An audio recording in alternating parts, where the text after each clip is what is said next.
Passons aux fondamentaux. Comment créer, prioriser, déléguer, collaborer sur des tâches. On l'a vu, ces espaces de travail, on va pouvoir les créer pour des réunions récurrentes, comme le comité de direction par exemple.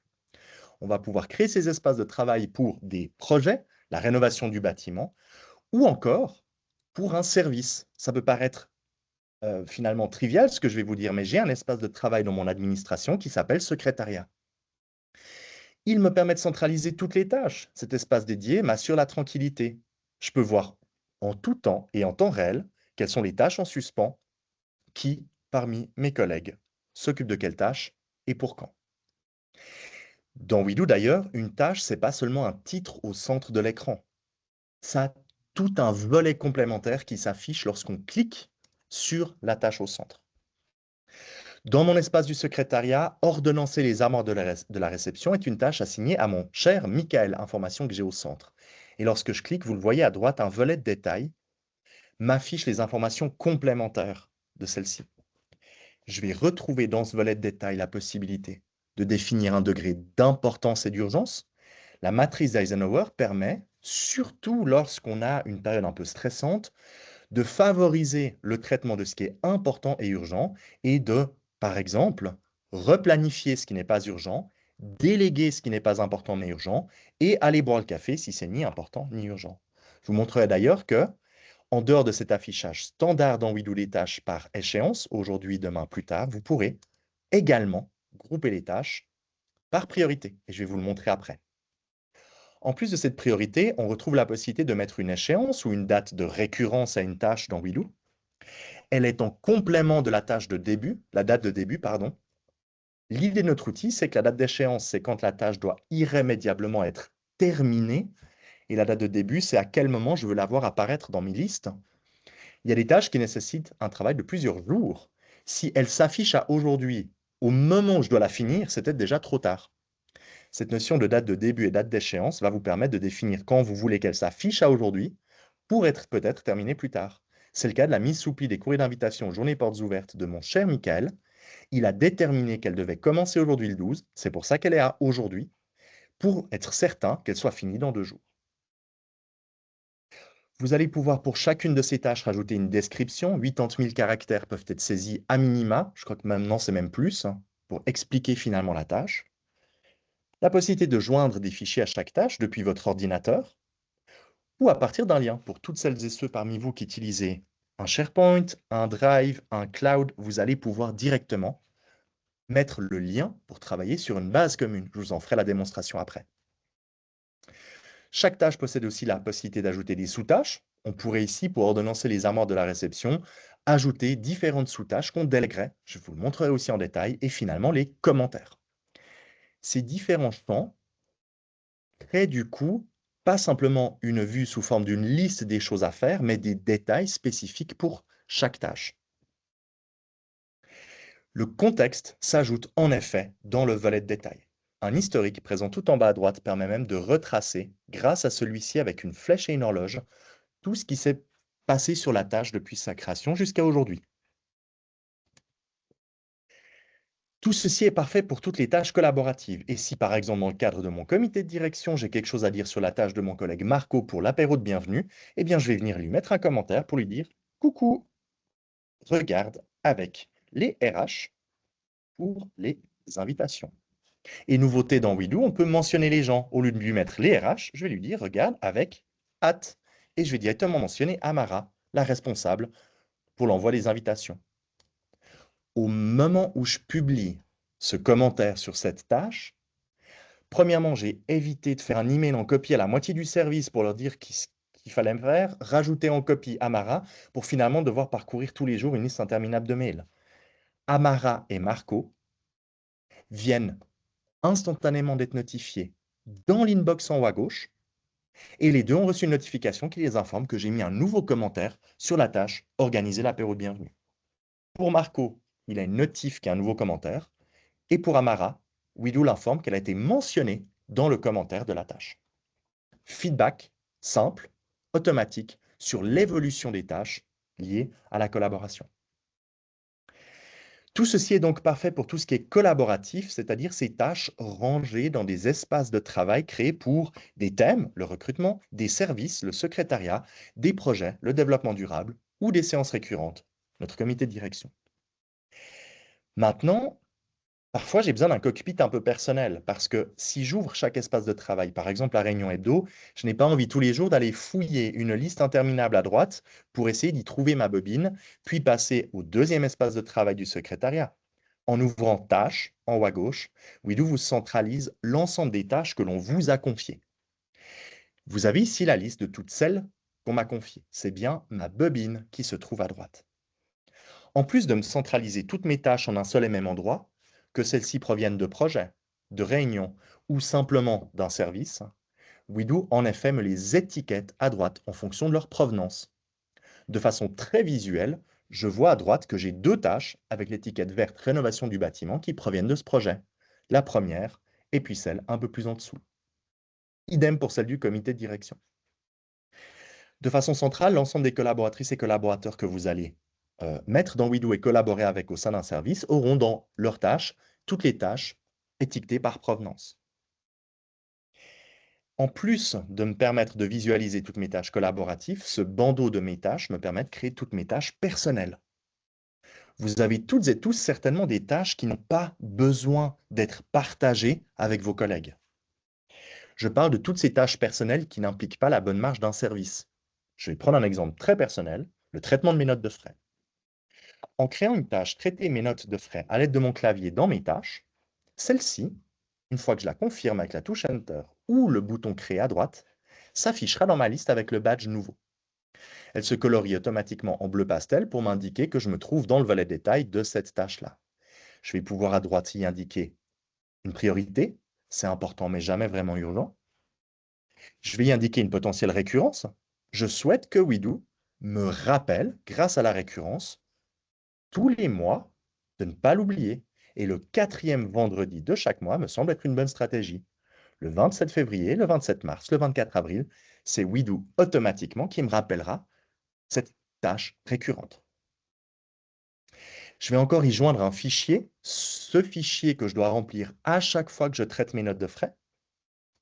J'aurais pu le mettre, comme je suis en train de le faire, physiquement. Je dépose mon fichier Excel dans la tâche.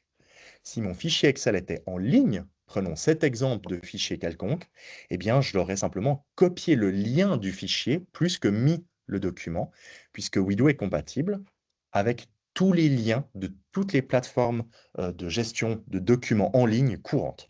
Je mets le lien et je peux mettre, par exemple, document note de frais. Cette tâche n'est pas partagée. Lorsque vous créez une tâche dans Mes tâches en haut à gauche à l'aide de ce bandeau, celle-ci s'affichera dans votre liste, vous en êtes bien le responsable, mais vous remarquez dans cette zone où il y a ma souris à droite qu'elle n'a pas d'étiquette de couleur.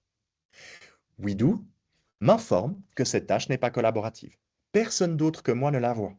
Ça vous permet concrètement d'utiliser Wido comme un outil d'organisation personnelle pour les tâches qui n'impliquent pas la bonne marge d'un service, qui vous impliquent que vous, individuellement, cette tâche, je pourrais toujours, après coup, la partager pour la rendre collaborative dans un espace de travail.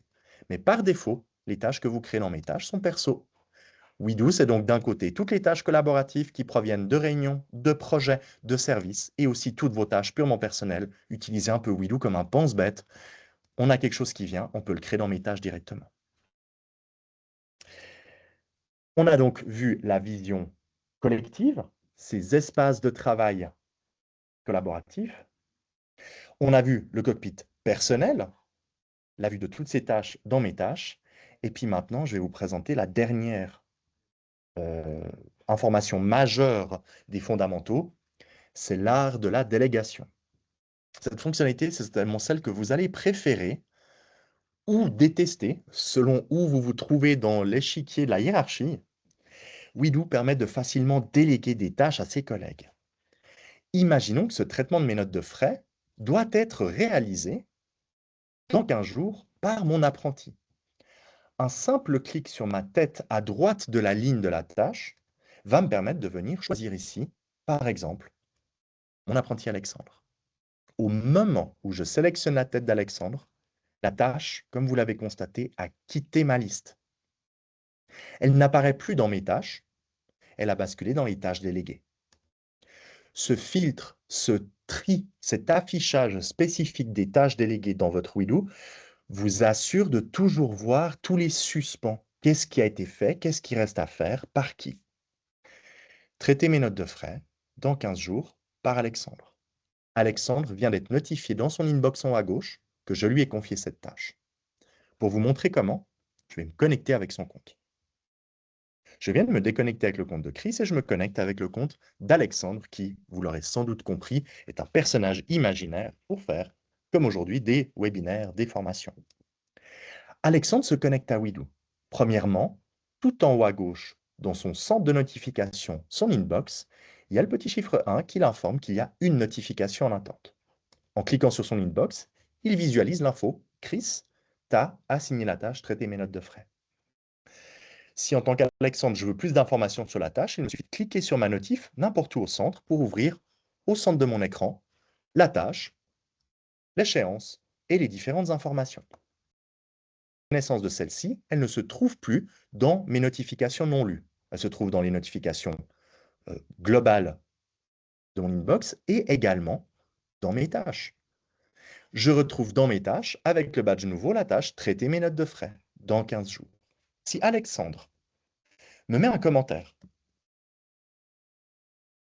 Coucou Chris, t'inquiète pas, je ne sais plus écrire. Ça sera fait. Belle journée. On peut même mettre des emojis.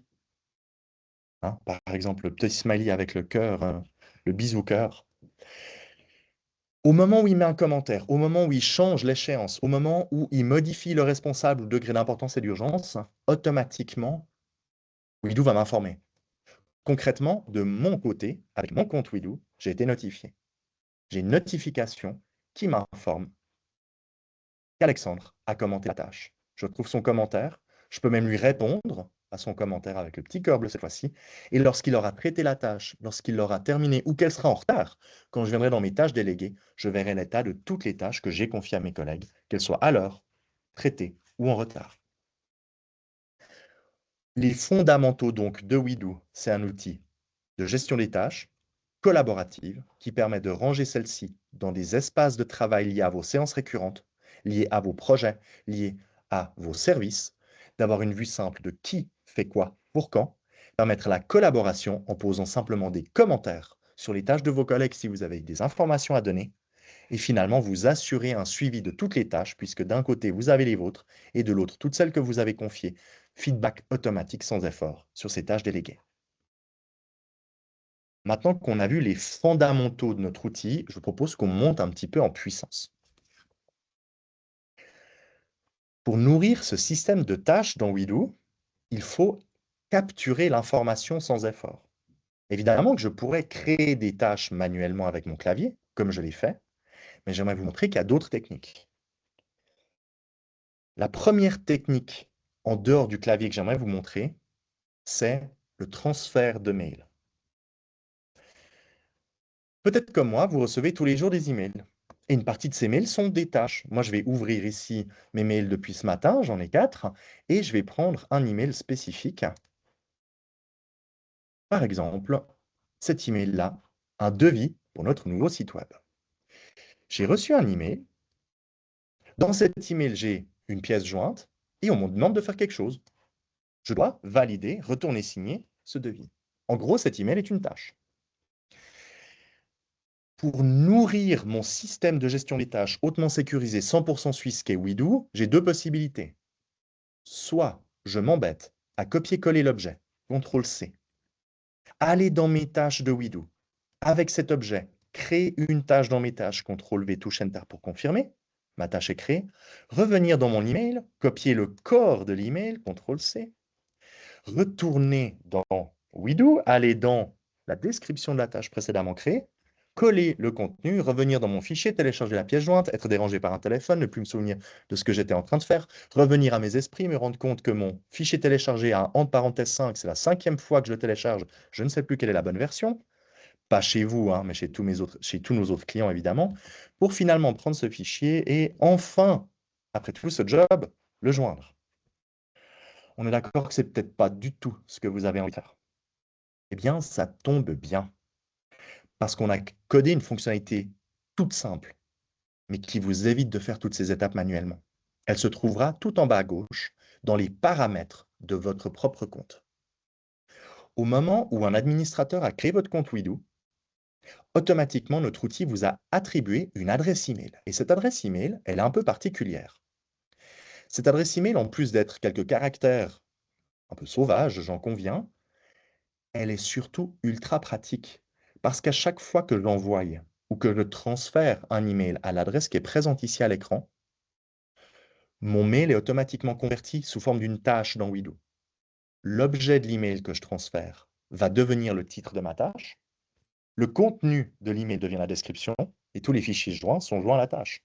Concrètement, ce blabla complexe que j'ai fait avant de copier-coller les différents champs, j'ouvre mon mail dans Outlook et je le transfère. Outlook ou tout autre système, hein.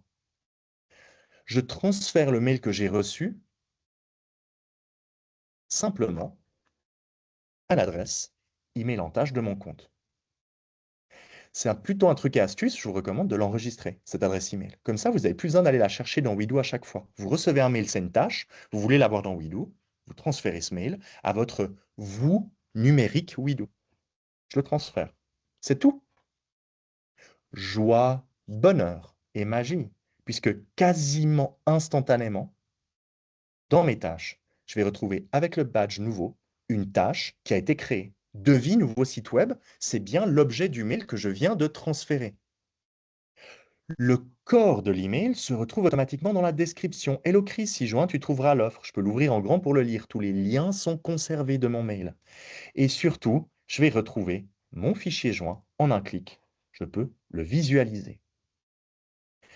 Je voulais vous faire gagner du temps, mais vous voyez que le vrai mail envoyé a été automatiquement créé. C'est exactement ce qui s'est passé. Et en plus, vous avez l'email d'origine qui est joint afin de vous permettre d'ouvrir automatiquement en cliquant sur ce point EML le bon mail dans Outlook si vous devez y répondre. Voici comment capter l'information et nourrir Wido. Enfin, capturer l'information et nourrir Wido, c'est d'utiliser cette fonction toute simple mais hautement efficace qui s'appelle email en tâche. Il y a un article complet qui l'explique en détail. Je sais qu'il y a souvent des questions sur cette fonctionnalité. On pourra sans autre vous donner l'accès, enfin le lien plutôt de cet article dans le centre d'aide. Troisième technique. Après le texte, à l'aide de son clavier, après l'email, le fichier. J'ai un projet pour un nouveau site web. Dans ce fichier, je retrouve des phases et puis des tâches. Si je voulais avoir une partie de ces informations dans Wido, je copie-colle, CTRL-C. J'ai copié le titre de mes tâches.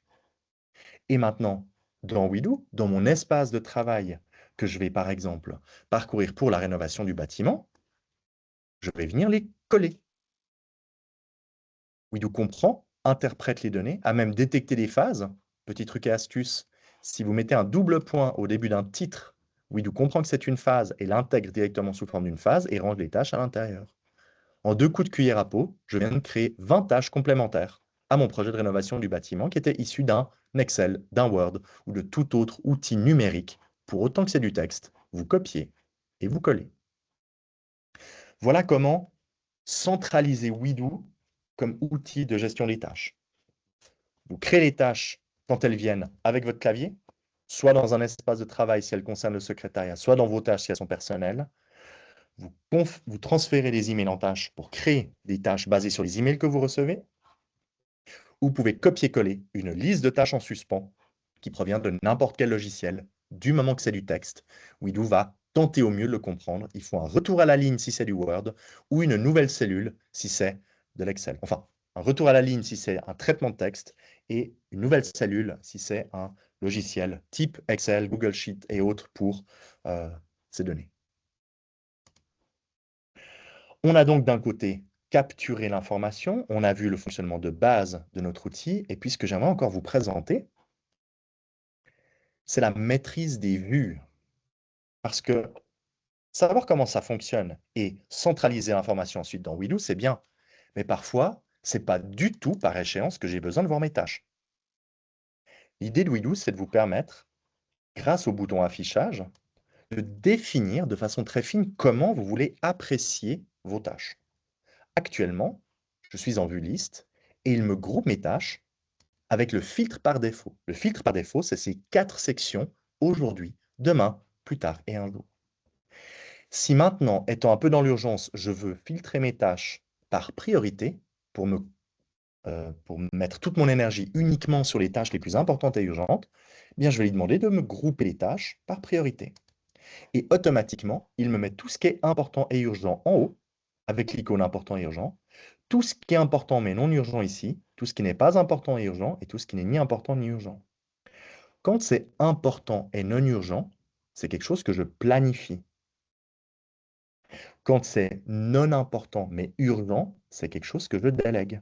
Je sélectionne les 3 tâches dont je ne vais pas pouvoir m'occuper parce que j'ai pas le temps avec tous ces bugs de Teams. Je les sélectionne de façon multiple. Je vous le montre rapidement. On peut sélectionner des tâches. Moi, j'en sélectionne 3, les 3 importantes, non importantes mais urgentes, et je vais venir les assigner, par exemple, à mon cher Alexandre. Petit point de détail, Widow ne remplace pas la communication, hein. Là, je délègue ces tâches à Alexandre parce que je lui ai informé que j'étais un peu dans le rush et que j'allais lui refiler différentes activités. Widow, ce n'est pas un outil qui vous permet de ne plus communiquer. Ça ne précède pas la communication, ça assoit la communication que vous avez eue avec vos collègues. En lui déléguant ces 3 tâches, elles ont quitté ma liste et elles apparaissent maintenant chez lui. Toutes celles qui sont ni importantes ni urgentes, je n'ai rien à faire. Et puis, moi, je vais vraiment me concentrer sur ce qui est important et urgent. L'affichage me permet donc, toujours dans la vue liste, hein, de grouper les tâches par priorité, par défaut pour les voir aujourd'hui, demain, un jour plus tard, ou même par espace de travail. Si je souhaite maintenant visualiser un peu l'état de mes tâches par mes projets, bah vous voyez qu'il les a regroupés par espace de travail. J'ai les 3 tâches que je dois faire au comité. Si aujourd'hui, je devais principalement travailler sur toutes les organisations des séances, les PVO du comité, ben, de cette manière, je visualise de façon simple, regrouper les tâches.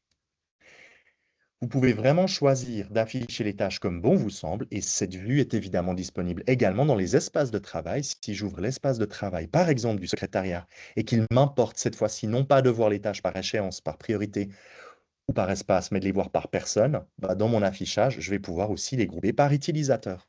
Et je vois maintenant la charge de travail par personne. Je vois que Michael et surtout Miguel ont beaucoup de choses à faire, alors que Alexandre ou Alain, moins. À nouveau, tout est dynamique. Cette tâche de Michael m'est souplie, un clic, et je l'attribue à Denise. De même que les 2 premières, par exemple, pour Miguel, que j'attribue à Denise. Et Miguel, Denise, tout le monde est informé. On a vraiment ce feedback automatique sur l'évolution des tâches. C'est simple, c'est basique. Miguel s'est cassé une jambe, il est absent pendant 6 semaines. Je reprends toutes ces tâches, je me les assigne pour l'instant. Et bien maintenant, en un clic, j'ai libéré le job de Miguel. Je ne dois pas fouiller de façon archéologique sa boîte mail pour retrouver les infos. Et je peux en reparler avec mes collègues lors d'une séance ou d'un petit point autour du café qui fait quoi parmi toutes les tâches de Miguel. Voilà la première chose que je voulais vous montrer en termes d'affichage. Dans cette vue liste, qui est vraiment la vue par défaut de Widow, vous pouvez grouper les tâches selon vos besoins. Deuxième affichage des tâches dans Widow, c'est la vue Kanban. La vue Kanban, c'est finalement des colonnes dont l'étiquette, c'est le filtre choisi. Chaque tâche, au lieu de rester une liste, devient une carte. Et cette carte, exactement de la même manière, je vais pouvoir la déplacer si je le souhaite. Si je prends l'exemple du secrétariat et que je mets les tâches en vue Kanban, j'ai actuellement les tâches regroupées par utilisateur de la même façon que je les avais en vue liste. J'ai créé un champ personnalisé, le statut des tâches. Au secrétariat, on a défini différents statuts pour les différentes tâches que l'on y crée. À chaque fois qu'on crée une tâche, par exemple, euh, tester des nouveaux outils de visioconférence qui ne bug pas lorsqu'on a un webinaire. C'est totalement subjectif ce que je dis là. Vous voyez qu'elle s'affiche dans Autres. Et maintenant, bah, je vais pouvoir soit l'attribuer, soit lui mettre une priorité, soit définir les choses, et surtout la déplacer si elle est à faire, si elle est en cours, si elle est en validation. Bah, moi, je vais la mettre à faire. Je vais me l'assigner, parce que c'est ce que je vais faire d'ailleurs cet après-midi, tester des nouveaux outils. Je vais définir comme date d'échéance aujourd'hui, et je ferai un point à Yann. On fait le point ensemble demain. Alors évidemment, j'ai pas Yann dans mon réseau de démo parce que c'est pas un vrai réseau, mais j'aurais pu ici réellement mentionner Yann qui a fait mon introduction du webinaire. Cette vue Kanban, finalement, c'est un flux visuel. Tout ce qui est à faire est ici. Si c'est en cours, on la met à en cours. Si elle est en attente d'une validation, par exemple, j'ai pu créer ce champ qui m'informe validation en attente. Ici, c'est par exemple le modérateur de l'espace de travail, mon N+1, mon chef, qui doit valider les choses avant que ça passe plus loin. J'ai créé un filtre en attente, parce que peut-être que j'attends des nouvelles. Ici, James, il attend le message en allemand, parce que le message en français pour le répondeur de la réception, il l'a, mais le message en allemand, il l'attend. Alors, il a mis la tâche en attente. Et abandonner, ça peut être très pratique. Parfois, on a des très bonnes idées, mais ce n'est pas le bon moment. Et pour éviter que ces tâches polluent un petit peu ces tâches en suspens, on les met dans un filtre abandonné. On peut terminer ces tâches abandonnées. Et quand on en aura besoin, on pourra parcourir toutes les tâches terminées du filtre abandonné pour retrouver toutes les bonnes idées qu'on avait, mais qu'on n'avait pas besoin d'avoir à l'écran en tout temps. La vue Kanban, c'est le tableau de bord de l'équipe. En regardant mes statuts, affaires, en cours, validation en attente, abandonné, un coup d'œil suffit pour voir où se situent les goulots d'étranglement, qu'est-ce qui est important, qu'est-ce qui n'est pas important pour l'ensemble de mes collègues. Et ce qui est cool dans WeDo, c'est que si cet affichage devait être par défaut pour l'ensemble des gens lorsqu'ils ouvrent le secrétariat, eh bien les paramètres d'un espace de travail permettent de choisir dans les paramètres des tâches que la vue par défaut, c'est la vue, par exemple, Kanban, et que dans cette vue, c'est le statut des tâches. En enregistrant ceci, n'importe quel utilisateur de cet espace de travail, quand il va ouvrir le secrétariat, aura exactement le même affichage que moi. Il ne va pas devoir physiquement aller devoir cliquer sur les boutons pour le faire. La troisième vue, c'est la vue tableau. On est très fiers de vous la présenter. Nos développeurs ont travaillé dur sur cette vue. La vue tableau, c'est de l'Excel en mieux. La vue tableau, elle vous permet de visualiser, en effet, sous forme d'un tableau, les tâches. Et surtout, d'ajouter à la volée directement des champs complémentaires sur ce tableau pour chaque tâche, ou d'activer les champs qui vous sont importants. Par exemple, de voir le responsable de la tâche, ça m'est important. De voir qui l'a créé, par exemple pas. La date d'échéance, oui. L'espace de travail, non, je suis au secrétariat. La priorité, oui. Et le statut. Et si je voulais maintenant centraliser les tâches par statut, je peux grouper par statut. Et je peux même choisir que cette colonne est la première. J'ai de nouveau toujours le même affichage de toutes mes tâches, mais qu'elles soient en vue liste, en vue Kanban ou en vue tableau, ça sera toujours les mêmes. Par contre, cette vue-là me donne vraiment un aperçu très clair en vue tableau, en vue Excel, des suspens. Un peu comme un échéancier. J'ai l'ensemble des choses à faire, trier par statut, le responsable, la date d'échéance. Si je voulais trier par date, je groupe par colonne. Et j'ai maintenant les tâches en retard, traiter le courrier du jour, c'est en cours par James, et les tâches qui restent à faire, le 12, le 13, le 14, le 15. Et tout à nouveau est dynamique. Si finalement cette tâche ou cette sous-tâche était terminée, ça se met à jour partout, peu importe l'affichage. Il ne faut pas rafraîchir ou je vais dans la liste des tâches traitées le courrier du jour. Vous voyez dans la sous-tâche que pré-saisir a été terminée par Chris, c'est celle que je viens de terminer quand j'étais en vue tableau. Une vue pour tous vos besoins.